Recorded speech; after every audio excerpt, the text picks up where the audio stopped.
Ah, tá certo. Boa noite, Barbieri, mais uma vez. Diego Pérez, da 102 FM. Estamos ao vivo neste momento para Bragança e toda a região. Queria que você falasse sobre esse Bragantino, esse Red Bull Bragantino no Campeonato Brasileiro. Desde a sua chegada, o time primeiro brigando na parte de baixo, contra a zona de rebaixamento. Era o objetivo inicial do clube a permanência neste primeiro ano de Série A de Campeonato Brasileiro. E de cara o Bragantino já consegue também uma vaga em uma competição internacional após 25 anos, né?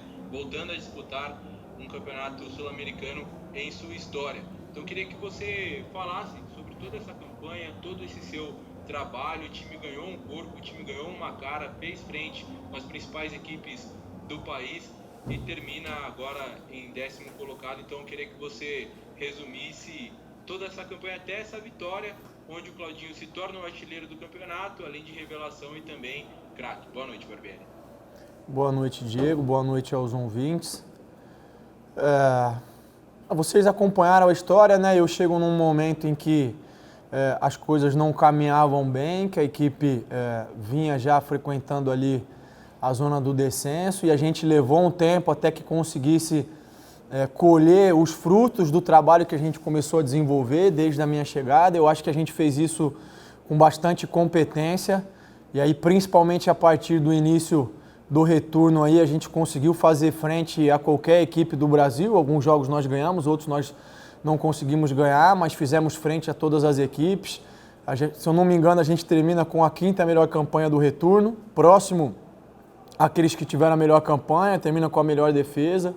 Eu acho que isso é fruto do trabalho de todos, especialmente dos jogadores, pela dedicação, pelo empenho, pela disposição em aprender, enfim, em buscar os resultados sempre, mas eu tenho que estender esses meus parabéns aí a toda a comissão técnica, a direção, pela sabedoria e pelo apoio que sempre deu.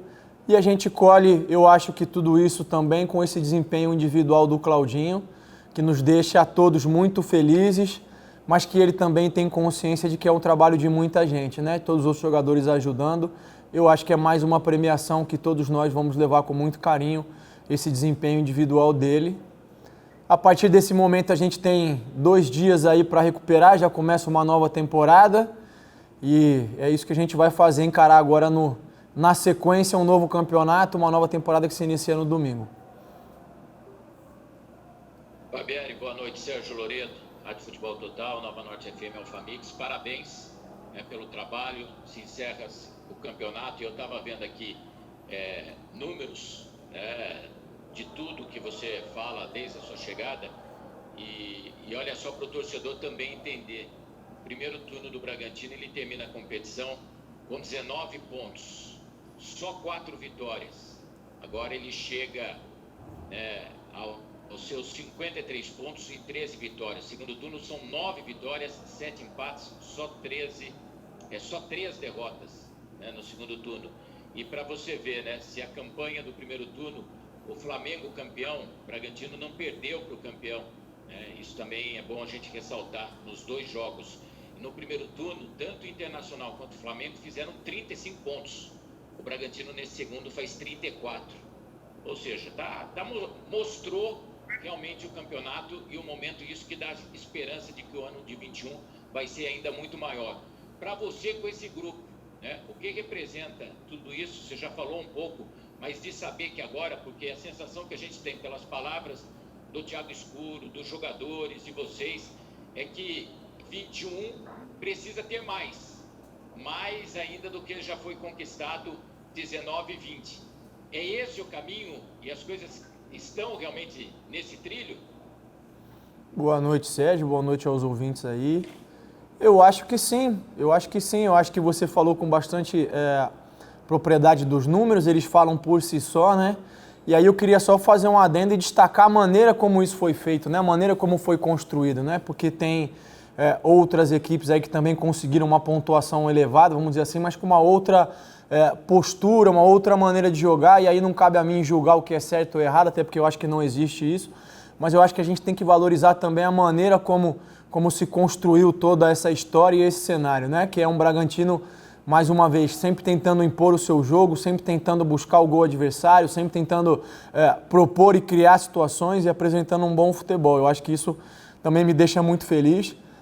A expectativa, sem dúvida nenhuma, uma vez que a gente tem, pelo menos desde o início, uma boa manutenção do elenco, é que a gente entre num segundo ano com um aprendizado já consolidado de primeiro ano, né? E que a partir desse momento consiga evoluir ainda mais, crescer ainda mais e colher melhores resultados, começando a partir de domingo agora. A gente vai ter uma dificuldade que não é só nossa, é uma dificuldade de todas as equipes brasileiras, que é você não ter nenhum tipo de intervalo e encarar agora um calendário ainda mais complexo e cheio, né? Porque essa temporada de 2020 que passou, o Bragantino disputou o Campeonato Paulista, entrou só nas oitavas da Copa do Brasil e não teve competição internacional, né? Então a gente já tem, no início de 2021 aí, já entra disputando 3 competições em simultâneo, né? É um desafio grande que a gente tem e vamos ter que equilibrar bastante as coisas para poder fazer frente a esse desafio, mas eu acredito sim, assim como os jogadores, a direção e os próprios torcedores, que a gente tem tudo para fazer um ano ainda melhor do que foi o de 2020.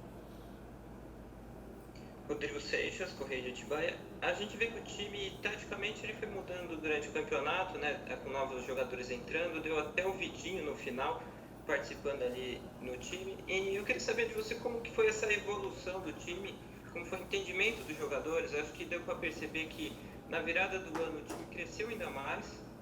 Eu queria saber se tem a ver com aquele final de ano com menos jogos em sequência, mais tempo para trabalhar e descansar os jogadores. E fala sobre esse modelo que o Bragantino tem, que é diferente de apostar em jogadores jovens e jogar, como você já chegou a dizer, não diria atacando, mas propondo o jogo, querendo ser o melhor na partida e como vai ser manter isso até o final da temporada, que vai até dezembro, né? Vocês ficam de agora até dezembro sem parar. Como vai ser manter tudo isso até o final, para continuar competitivo até dezembro? Bom, boa noite, Seixas. São muitas perguntas em uma só, eu vou tentar responder elas. Peço desculpa já de antemão se alguma coisa passar batido. Primeiro, eu acho que esse desempenho é de um processo natural de tempo, de trabalho, de ajuste, de correção. Sem dúvida nenhuma, quando a gente tem mais semanas cheias, a gente tem mais tempo para recuperar os jogadores, tem mais tempo para desenvolver e atacar mais os detalhes. Então, esse período do final do ano, sem dúvida nenhuma, ele ajuda. E a gente tem o desafio, porque a partir de agora para frente nós vamos ter pouquíssimas semanas cheias. Então, nos ajuda o fato de a gente já ter um trabalho, vamos dizer assim, consolidado, mas a gente tem o desafio de continuar crescendo aí sem muito tempo para fazer ajustes. Acho que é um desafio bom no sentido de que o nosso objetivo era estar podendo disputar essas competições, né? Para a sequência do campeonato, é difícil responder como a equipe vai se comportar até dezembro. Eu acho que esse é um fato novo e inédito, não só para o Bragantino e não só para as equipes do Brasil, mas eu arrisco a dizer que é um fato novo até a nível mundial, porque, se eu não me engano, todas as outras principais competições tiveram um período, uma janela aí de descanso, enfim, nem que fosse uma semana. E aí já fica a minha crítica aqui de antemão, porque eu não entendo qual a razão de não se dar ao menos uma semana ou 10 dias. O campeonato poderia terminar um pouquinho depois, em dezembro lá. Eu acho que todos ganhariam, os jogadores, enfim, comissão e todo mundo, para dar um pouco de respiro e poder voltar com a carga toda, né? Eu acredito que quem tem elaborado essa tabela não tenha levado em consideração fatores biológicos, científicos e fisiológicos. E o fato é que a pandemia, por mais triste que seja, ela não altera a natureza humana, né? Então, se você não tem descanso, a coisa fica complicada. Mas isso é ponto polêmico para frente. A gente acredita que vai falar muito a respeito disso nesse ano, né? Eu acho que a gente tem, como eu disse, por ter uma base sólida, condições de fazer um grande ano sim, mas tem um desafio enorme pela frente. Maurício, boa noite, é o Danilo do GE. Primeiramente quero dar parabéns aí para você, toda a equipe, pelo Campeonato Brasileiro. Falar agora dessa temporada 2021, aí, que você já falou, né, desses desafios que vocês vão ter, por falta de tempo só para treinar. Queria que você falasse um pouco mais desse planejamento, né? Especificamente assim que o Campeonato Paulista já começa aí no final de semana. Como que vocês enxergam esse Campeonato Paulista? Se pretende poupar alguns jogadores nessas primeiras rodadas? Como que vocês estão planejando aí esse começo, né, de temporada, já que não vai ter uma pré-temporada? Boa noite, obrigado. A gente vai seguir fazendo uma avaliação jogo a jogo, né? Porque tem situações que nós não controlamos, que são as situações de cartões e lesões. Muitas vezes você é obrigado a fazer um rodízio por essas circunstâncias. Agora, tem também a questão da recuperação, e aí isso envolve o departamento de análise de desempenho lá, da fisiologia do clube, enfim, das questões científicas, para que a gente, quando entender que existe um risco elevado, fatalmente a gente talvez tenha que deixar um ou outro jogador de fora, mas essa avaliação é difícil você programar ela de antemão, né? Então, na rodada tal eu vou tirar esse, na rodada tal eu vou tirar aquele. Eu acho que o Campeonato Paulista é extremamente competitivo e difícil. A gente já tem um desafio de antemão aí, não em relação ao Corinthians, que claro que é um jogo difícil, mas as outras equipes, porque nós vamos pegar equipes que estão vindo de um período de preparação, vamos chegar assim do ponto de vista físico frescas, né?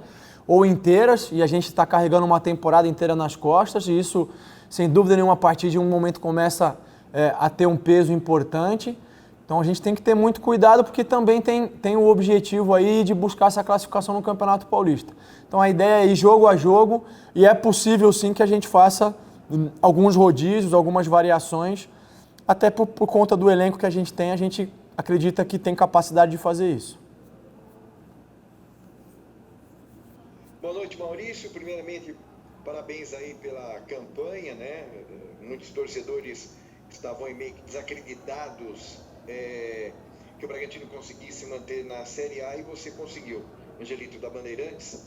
Bom, a pergunta é a seguinte: qual é a expectativa aí para a Sul-Americana? Já que a gente está falando de campeonato paulista, falamos de brasileiro, falamos da Copa do Brasil, são 4 competições, uma continental que é a Sul-Americana.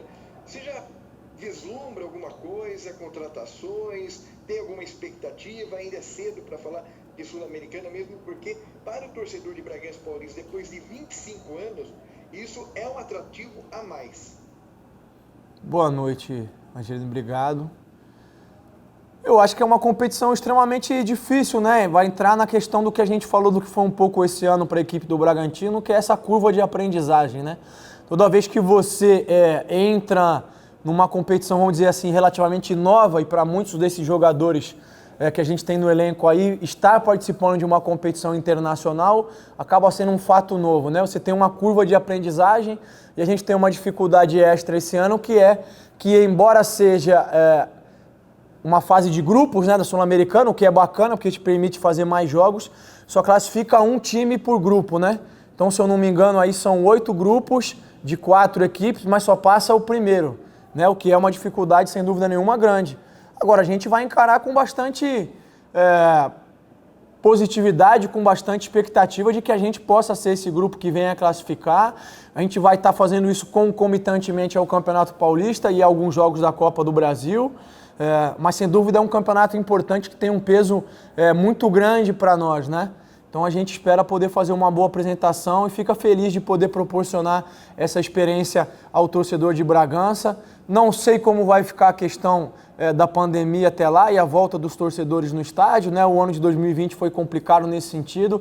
A gente sente falta do apoio do calor do torcedor, e eu tenho certeza que o torcedor também sente falta de estar um pouco mais próximo da equipe. Mas a ideia é que a gente possa fazer uma grande competição, sim. Em relação às contratações, eu já falei isso anteriormente, tem um departamento do clube que cuida disso e tem trabalhado de forma intensa. Eu acredito que agora, com o término oficial do Campeonato Brasileiro, algumas coisas se acelerem aí para as próximas semanas. Barbieri, boa noite, é Tarso da Costa, da 102 FM, parabéns pela campanha e pela vitória na noite de hoje contra o Grêmio, encerrando com chave de ouro essa participação, diante do adversário que, junto com o Bragantino, aliás, teve a 4ª melhor defesa da competição. Isso se deve muito em função da sua chegada, né, que acertou a defesa do time. Aliás, no segundo turno, o Braga teve a melhor defesa da competição, ao lado do Palmeiras, né, com 14 gols sofridos. Eu queria que você falasse a respeito desses números, né, defensivos, porque muito se fala da parte ofensiva do Bragantino, mas a parte defensiva também acabou se ajustando. E eu queria que você falasse se o Raul teve uma participação muito importante nesse sentido, né? Porque é o segundo que mais desarma na competição, em média, né? Apesar de números totais ser o que mais desarma.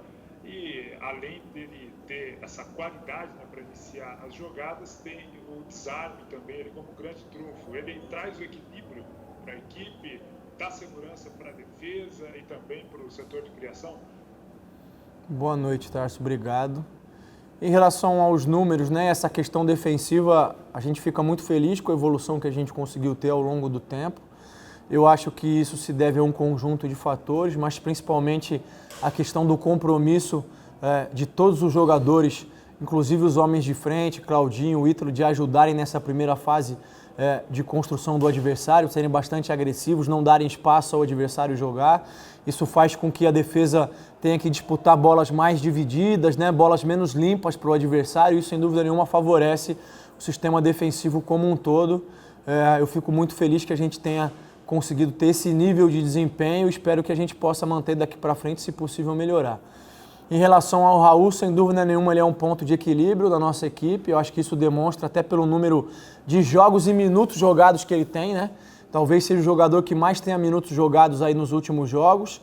Não digo da temporada inteira porque ele chegou depois, mas tem um número elevado. Até uma questão que a gente precisa pensar com cuidado, porque a gente vem avaliando ele jogo a jogo, mas sem dúvida nenhuma, em algum momento a gente vai ter que deixá-lo respirar um pouco ou descansar um pouco, porque não é uma máquina, né? Mas ele tem tido um desempenho realmente fora de série. Inclusive a gente teve um encontro com o pessoal da CBF, da seleção. Um dos jogadores com os quais eles nos perguntaram foi o Raul, até pelo desempenho que ele teve. Eu acho que é um reconhecimento pelo trabalho e pela temporada que ele fez. Digo isso independente de convocação ou não, né? Mas fico muito feliz que ele esteja sendo visto também por esse bom momento que ele vive na carreira.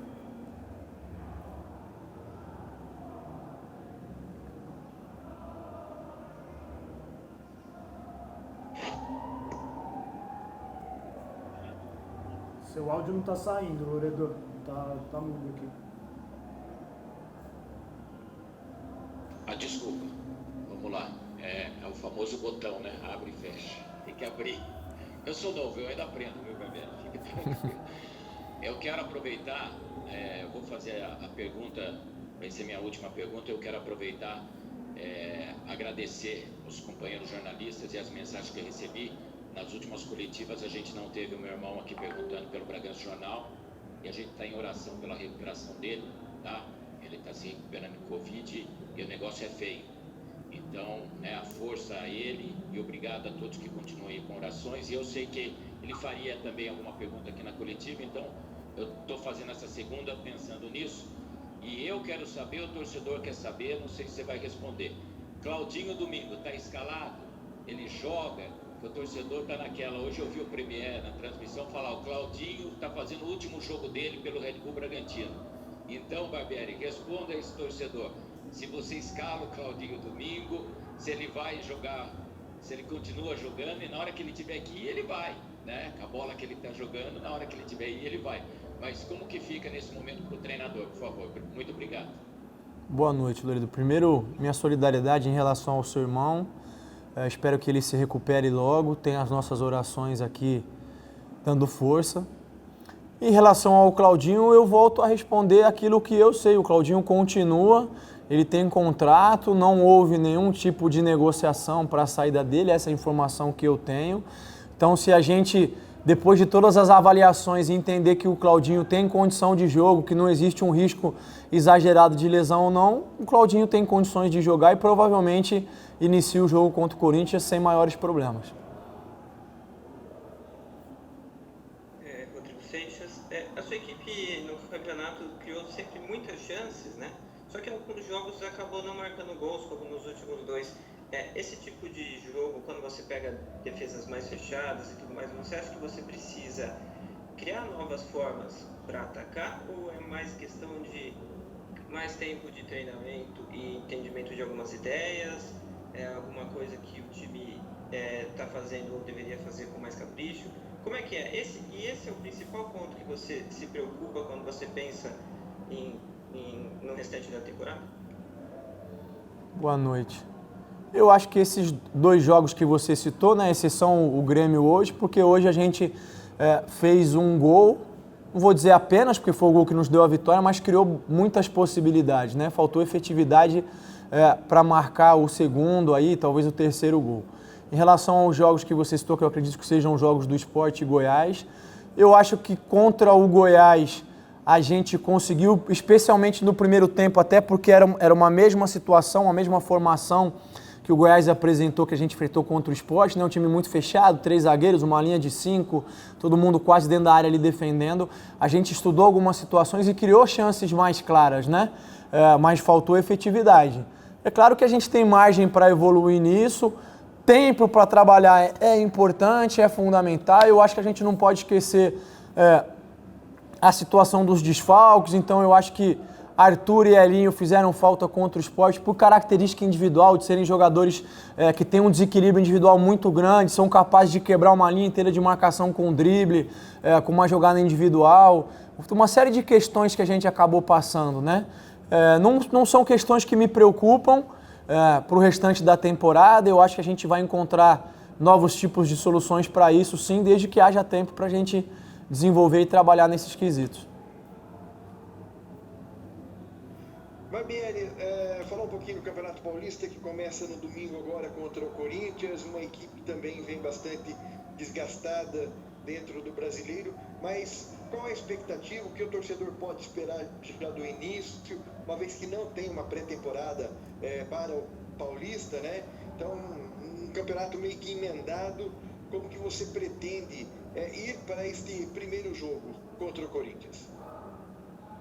Olha, a gente vai fazer a avaliação agora no pós-jogos, vamos entender como é que está a recuperação. A gente tem um intervalo menor de recuperação, né, do jogo de hoje para o jogo de domingo contra o Corinthians, do que a gente teve em relação ao último, porque a gente jogou domingo, jogou só quinta-feira, foram 3 dias, e alguns jogadores já vinham apresentando um desgaste mais elevado. Então a gente vai fazer a avaliação, se a gente entender que existe um risco maior ou um risco eminente de lesão, sem dúvida nenhuma, a gente pode optar por poupar esses jogadores, porque não faz sentido você perder um jogador, às vezes, por 1 mês, por 2 meses, arriscando uma situação do que, às vezes, ele ficar de fora de um jogo já resolve o problema, né? Em relação ao Campeonato Paulista que vocês já perguntaram, vamos ver, vamos avaliar jogo a jogo, mas é o campeonato que nos permite, talvez, rodar um pouco mais o elenco, porque a Copa do Brasil são jogos... as primeiras 2 fases são jogos mata-mata, você não tem como poupar, não tem como, assim, equilibrar forças, e a Sul-Americana, quando começar, como eu disse também, vai ser extremamente intenso e desgastante, porque só passa uma equipe das 4 do grupo, né? Então o Paulista é o que nos dá um pouquinho mais de margem, mas isso depende de uma série de fatores, circunstâncias, enfim, que a gente vai avaliar jogo a jogo. A ideia é a gente colocar a melhor equipe em campo no domingo para enfrentar o Corinthians. Maurício, Tarso Costa da 102 FM, novamente, eu só vou fazer uma correção que eu coloquei para você, que o Bragantino terminou com a melhor defesa do segundo turno, junto com o Palmeiras, com 14 gols. Na verdade, eu fiz essa contagem contando 18 jogos, né? Com a derrota do Palmeiras hoje diante do Atlético Mineiro, o Palmeiras foi 16 gols sofridos, portanto o Braga termina com 14 gols sofridos no segundo turno e a melhor defesa isolada nessa parte da competição. Vou passar a bola para o Diego Pérez fazer a última pergunta para você. Bom, Maurício, eu queria que você falasse dos já contratados e anunciados pelo Bragantino, né, para a próxima temporada, o Jadson Silva, volante que vem do Cruzeiro, e o Michael Clayton, goleiro que veio do Santa Cruz. E, se possível, também falar sobre as saídas, tanto do Alex Alves quanto do William Correa, anunciadas hoje também oficialmente pelo clube. Bom, Diego, a chegada do Jadson e do Michael, vocês acompanharam? Eles começaram a treinar, o Michael já há um pouco mais de tempo, mas o Jadson começou a treinar essa semana conosco, com bola, né? Até então ele vinha seguindo os protocolos de Covid, dos testes e fazendo treino físico. É um jogador que vem para agregar, mais um jogador jovem, que tem muito potencial. Eu acho que vai demorar um pouquinho ainda para ele entender e se adaptar à nossa maneira de jogar, mas isso é natural, é um jogador que tem condição de nos ajudar na temporada que vem, assim como o Maicon também, já vem tendo um pouquinho mais de tempo, e agora sim, de vez, a partir de amanhã, a gente já conta com eles para a sequência do tempo aí. Em relação ao William e o Alex, eu gostaria de publicamente externar o meu agradecimento. São profissionais do mais alto nível, pessoas de um caráter incrível que nos ajudaram muito, talvez não com tantos minutos em campo como eles gostariam, mas com certeza eles carregam o mérito por esse desempenho que a gente teve ao longo da temporada, de sair da situação que a gente saiu e chegar onde nós chegamos. Fica aqui o meu agradecimento público aos dois e o meu mais sincero desejo de que eles tenham sucesso na carreira a partir desse momento.